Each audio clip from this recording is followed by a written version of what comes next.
If you have a Wi-Fi extender, you're probably using it wrong. You see, we get Wi-Fi extenders and we get Wi-Fi repeaters, and they look the same, are supposed to get us better Wi-Fi in areas where there is none, but they're slightly different, and it's that difference that makes a big difference. Now, it certainly doesn't help that companies are using the terms interchangeably, so today, let's look at Wi-Fi extenders, Wi-Fi repeaters, so you don't buy the wrong product and wonder why you spent this money. Okay, let's do this. Break it down now, phone, gadget, apps, it's the Techie guy, yeah. Hi guys, welcome back to the channel. If this is your first time here, my name is Liron Segev, where I talk about Wi-Fi and gadget and tech tips and phones and how to. If you're into that kind of stuff, hit that subscribe button below and let's get on to today's show. So the idea behind both the extender and the repeater is the same. You get Wi-Fi where there is none. However, they both go about it slightly differently, and this is the important bit. So let's start with the extender. In order for a Wi-Fi extender to be effective, it actually should be connected via a LAN cable to your router. And that's the bit that people usually don't do and get it wrong. You see, it's this hard connection that allows you to get super fast internet, super reliable, and that's what gives you those golden internet Wi-Fi speeds. The extender becomes a Wi-Fi access point, and I'm going to show you all this shortly.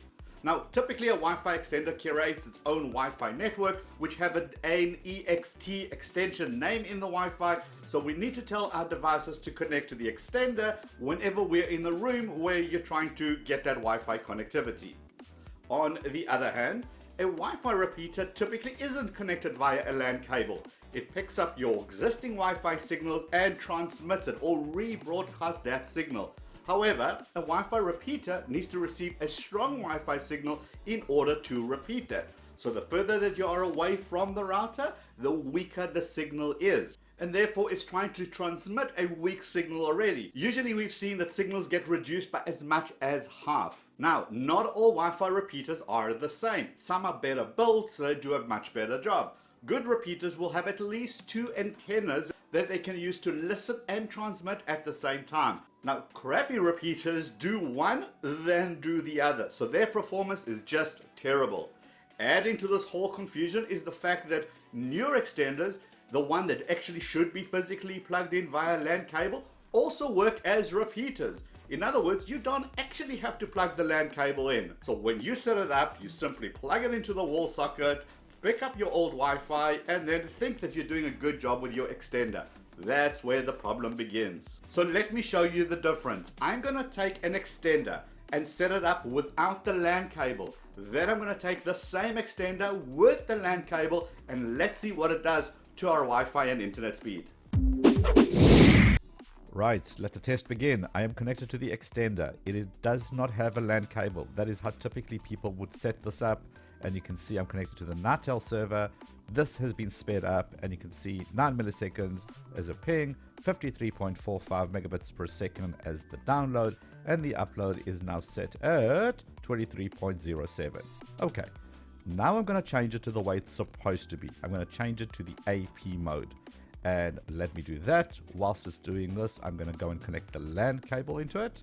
And now we're going to run a second test. Let's see what the difference is going to be, if there is a difference. So let's double check. I'm still connected to that same extender. It is still the NATEL server, so it's like for like. And we're going to click the go button. Is there a difference? Well, yes, clearly there is. 153 megabits per second on the download, and the upload should be roughly the same because it's capped. Right, I've unplugged the extender. I've plugged in the repeater in the exact same plug socket, so it's getting the same Wi-Fi, same connectivity, still the NATEL server. Let's run a speed test now.